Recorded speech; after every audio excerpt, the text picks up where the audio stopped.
martes 12 de noviembre como en 2019. 5 años, Rubén, ya han 5 pasado. años. 5 años desde que Yanine Áñez se ha proclamado, se autoproclamó, se posesionó presidenta del Estado, ella con el argumento de que entonces había un vacío de poder. Si recordamos, Andrea, antes de la proclamación de Yanine Áñez han ocurrido una serie de hechos.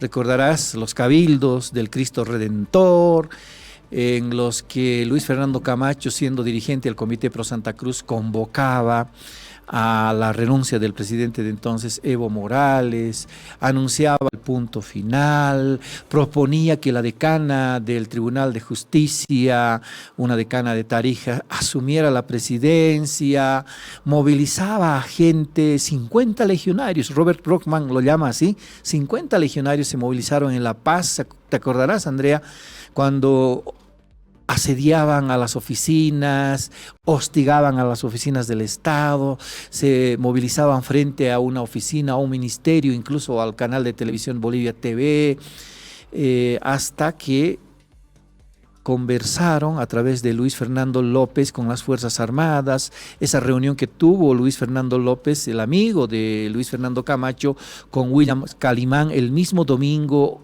horas antes de la renuncia de Evo Morales, la irrupción de Luis Fernando Camacho, Marco Antonio Pumari y el abogado Eduardo León en el Palacio Quemado, la toma del Palacio Quemado y la conferencia de prensa de Williams Calimán, en el que sugiere al presidente Evo Morales renunciar, que fue la estocada final, aunque también Juan Carlos Huarachi de la Central Obrera Boliviana y el comandante de entonces de la Policía Boliviana, Yuri Calderón, también habían pedido lo mismo. Esos hechos, el 10 y el 11, Yanine Áñez llegaba a La Paz con seguridad presidencial, la bajaron del Alto en un helicóptero militar hacia el Colegio Militar, de ahí el Colegio Militar se fue hacia la Casa Grande Hotel donde se hospedaba Luis Fernando Camacho, se reunieron con la misma cápsula presidencial, se fue a la Plaza Morillo, llegó a las 2 de la tarde y a las 2 de la tarde un poquito más da una conferencia de prensa anunciando que va a llamar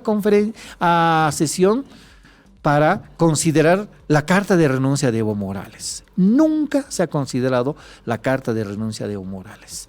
Y esa noche llama a las Fuerzas Armadas a sumarse a la policía boliviana para intervenir las protestas que entonces acechaban al país.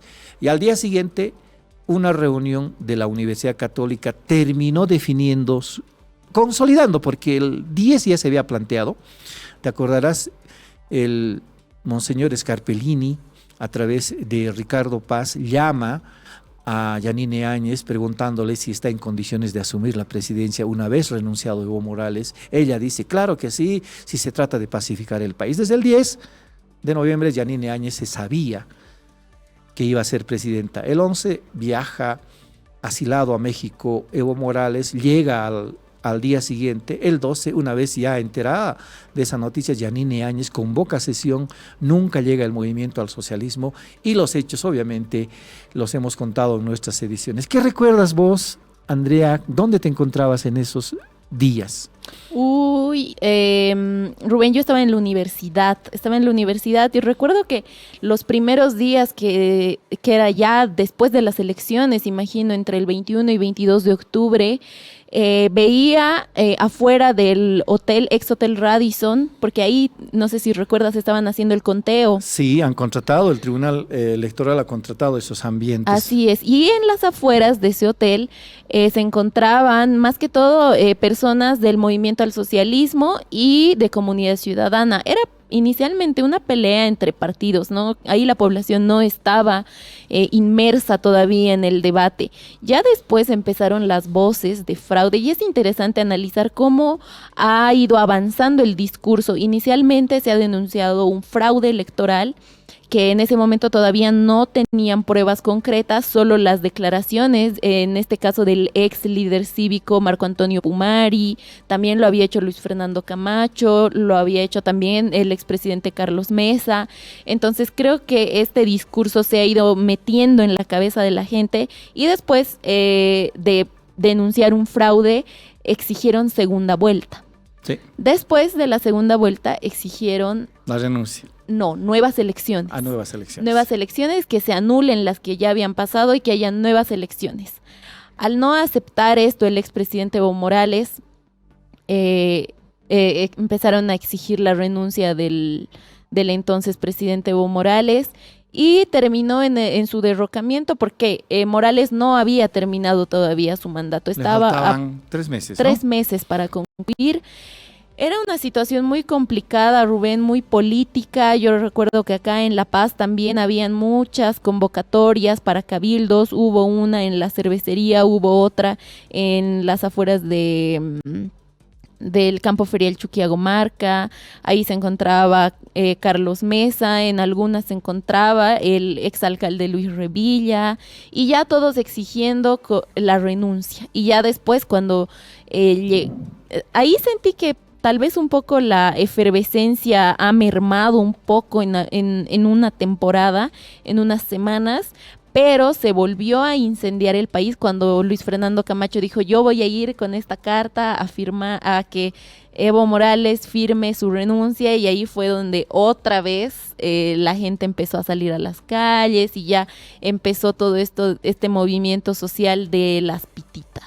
Así es, Luis Fernando Camacho intentó llegar el 5 de noviembre a La Paz, no lo dejaron entrar del aeropuerto hacia la ciudad de El Alto, retornó en un avión de la Fuerza Aérea Boliviana hacia Santa Cruz, luego al día siguiente porfió, por fin llegó y pudo entrar a la ciudad de La Paz hay que recordar, la garantía del entonces ministro de Gobierno Carlos Romero de que la policía iba a resguardar su seguridad, pero tengo entendido que Romero no sabía de que la policía, algunos jefes policiales ya habían conversado con Luis Fernando Camacho para sumarse. Por eso es que en un video que apareció el 28 de diciembre, Luis Fernando Camacho dice: mi padre ha cerrado con los militares, mi padre ha cerrado con los policías para que no salgan a intervenir las protestas. Con razón también ocurrió el motín policial del 8 de noviembre. 6 unidades policiales, 6 secciones, 6 comandos policiales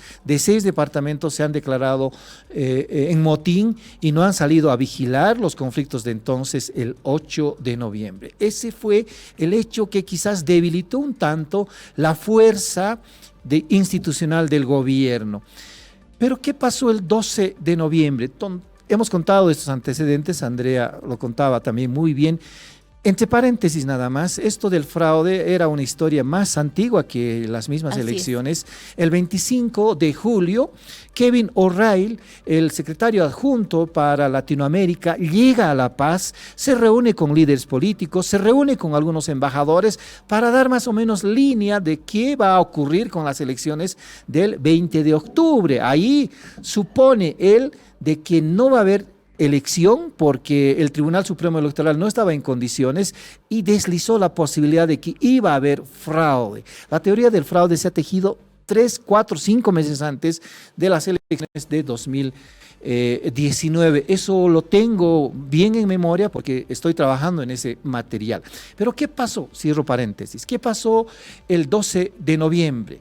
Ya se sugirió en la Universidad Católica, en esta reunión de embajadores, del clero de la Iglesia Católica, de algunos líderes de la oposición, voy a citar nada más, ese día estaban, el martes, Carlos Mesa, estaba Rolando Villena del Defensor y del CONADE, estaba Waldo Albarracín, estaba Tuto Quiroga, estaba Samuel Doria Medina, y en representación de Luis Fernando Camacho estaba Jerjes Justiniano Atalá, quien a la postre se convertiría en el ministro de Defensa de Yanine Áñez. Se define ya, se consolida ahí, y a las 18:41, enseguida vamos a hablar con una protagonista de esos hechos, a las 18:41, Yanine Áñez convoca sesión de la Cámara de Senadores, Víctor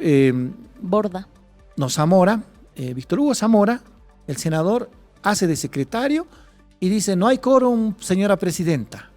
Y Yanine Áñez suspende la sesión de la Cámara de Senadores. Inmediatamente hace una aclaración, así lo dice, quiero hacer una aclaración y explica sus motivos y se proclama presidenta de la Cámara de Senadores. Para entonces, Andrea, recordarás, Adriana Salvatierra había renunciado bajo presión, tenía una orden de aprehensión en Santa Cruz, no fue a Santa Cruz porque la policía ya la estaba esperando con una orden de aprehensión en el aeropuerto de Viru. Y minutos después, duró 10 minutos y 11 segundos hasta que Yanine Áñez, después de la sesión del Senado, que no fue sesión, fue un acto en el Senado, porque no estaba el movimiento al socialismo, entonces tenía 2/3, baja al hemiciclo de la Cámara de Diputados, donde se instaló la sesión de la Asamblea supuestamente. Tampoco hubo quórum, ahí sí se proclama presidenta inmediatamente y asume pocos minutos después. Ya recordarán ustedes, a ver si podemos encontrar esa fotografía en la que se ve a Yanine Áñez colocándose la banda presidencial con ayuda de un jefe militar. Eso ocurrió el 12 de noviembre de 2019, fue una autoproclamación, fue la consumación del golpe de Estado, fue la consumación de la ruptura constitucional, fue la consumación de la interrupción del proceso democrático. Usted póngale el nombre que quiera, aunque una vez un periodista aquí dijo, Andrea, golpes eran los de antes.